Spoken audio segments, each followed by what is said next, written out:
Alors d'abord, je vais pas répéter ce qui était dit, en tout cas ce qui m'a, j'ai marqué en premier dans mes réflexions, c'est que il n'est pas le robe fatigué, tous les vins ont une robe magnifique.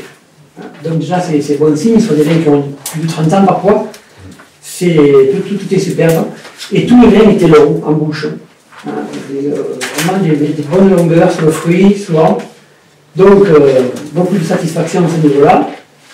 Et bien sûr, de pouvoir goûter comme ça une série complète de millésimes sur un vin du Languedoc, je crois que c'est même pas sur le vin qu'il faut le goûter, c'est même pas sur le nouvelle, je crois qu'il n'y a que chez Domagassa qu'on peut goûter autant de millésimes, encore prêt à boire, en tout cas encore délicieux. Je crois que, bon, on est tous un petit peu émotionnés devant ces vins-là. Et quand j'ai fait la dégustation, au début, c'était un petit peu difficile parce que moi, j'ai commencé par les plus jeunes aux plus vieux. Je préfère finir avec les émotions les plus douces. Et donc, c'était un petit peu difficile. Et puis, on y va, tout simplement, on est arrivé. Et puis, à la fin, je me suis arrêté et j'ai repris doucement, comme ça, on fait, un par un, les nez, et un par un, ce que j'avais plutôt préféré. Et je me suis laissé porter par la musique du vin, parce que vous savez que moi, je suis un peu... J'aime le vin, mais j'aime aussi un peu tout ce qui tourne autour, c'est-à-dire au niveau de l'art.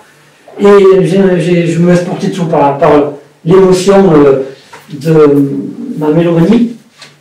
Et donc, je vais vous dire mes 5 préférés de vin, et je vais vous dire aussi ce que j'ai écouté pendant que je dégustais ces vins.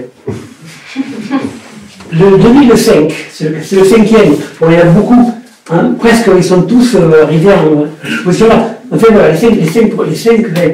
Le 5e, c'était le 2005, et que j'ai beaucoup aimé pour son intensité et son côté épicé.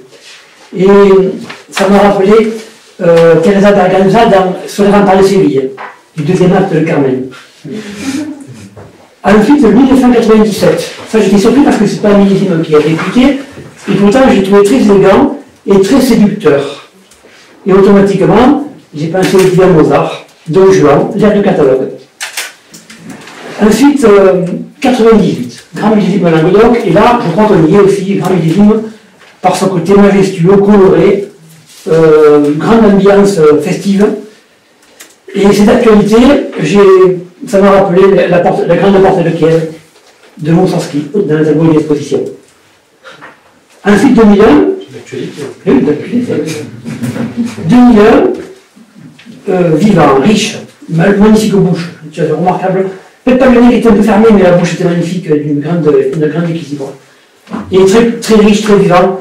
Et là, on est parti sur les ballets de Stravinsky, l'oiseau de feu, dirigé par Pierre Boulez.